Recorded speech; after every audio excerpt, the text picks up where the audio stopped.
La parole est maintenant à Madame Marion Maréchal Le Pen, députée non inscrite, pour 5 minutes.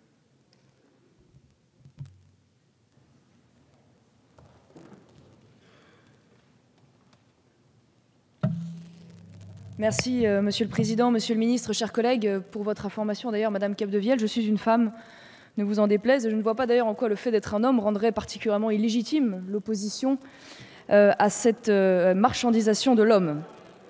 Par ailleurs, après les expressions « le mal mourir »,« le faire mourir »,« le suicide assisté », voici que la gestation pour autrui altruiste vient de faire son apparition dans la novlangue du lexique bien-pensant.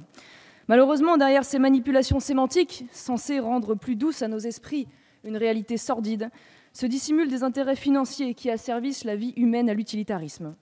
Cette proposition de loi constitutionnelle visant à graver le principe d'indisponibilité du corps humain dans la Constitution répond à l'impérieuse nécessité de juguler les multiples assauts que subit aujourd'hui l'interdiction française de la GPA. Pour n'en citer que quelques-uns qui ont déjà été rappelés, en juin 2014, notre pays est condamné par la Cour européenne des droits de l'homme au motif qu'il ne retranscrit pas à l'état civil français les actes de naissance d'enfants nés à l'étranger par mère porteuse.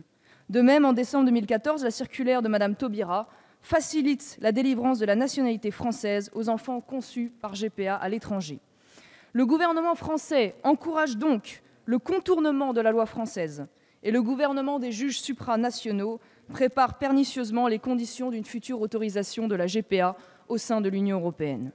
Pour rédiger un rapport sur la soi-disant GPA éthique, le Conseil de l'Europe est allé jusqu'à nommer un rapporteur écologiste, soupçonné d'ailleurs de conflit d'intérêts avec une société de mères porteuses. Ou quand les libertaires d'extrême gauche deviennent les alliés objectifs du capitalisme le plus immoral. Bien que rejeté en mars, ce rapport a été réécrit dans le même esprit et redéposé par le même rapporteur. Monsieur le ministre, il n'y a pas de pire aveugle que celui qui ne veut pas voir.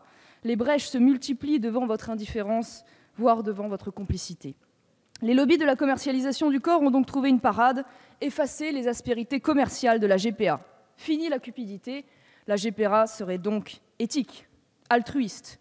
Le cynisme est total. Les souffrances psychologiques des mères porteuses et des enfants abandonnés sont totalement occultées.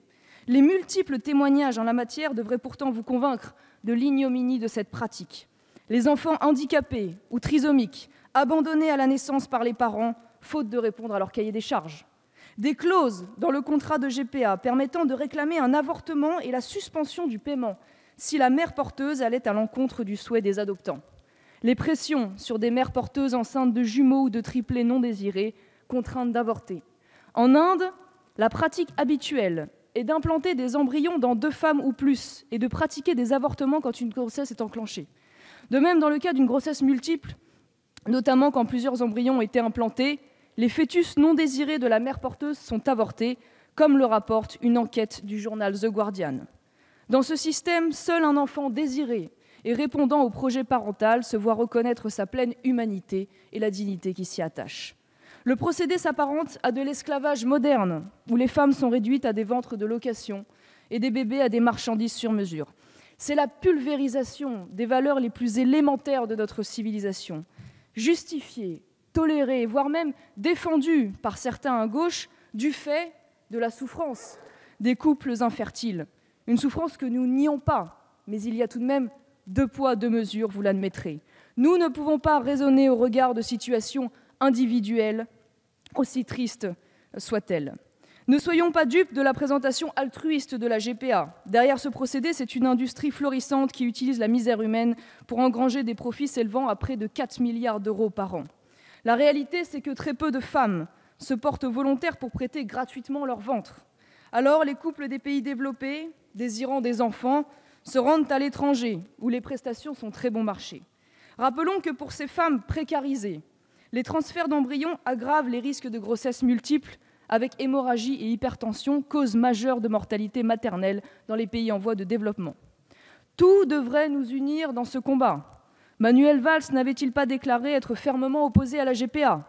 Rien ne devrait s'opposer à l'adoption de ces 2 propositions de loi, sauf le double jeu d'un exécutif qui ne semble pas déterminé à lutter contre ces dérives.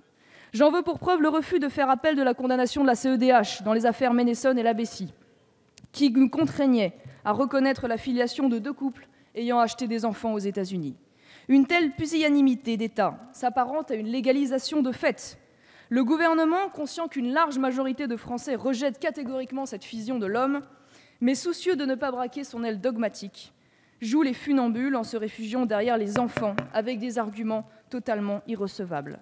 La France doit s'opposer avec force à cette civilisation de l'homme produit et préserver les plus vulnérables de cette idéologie du droit à l'enfant, où le désir et le projet parental sont seuls à compter, au-dessus de toute autre considération, y compris les plus essentielles.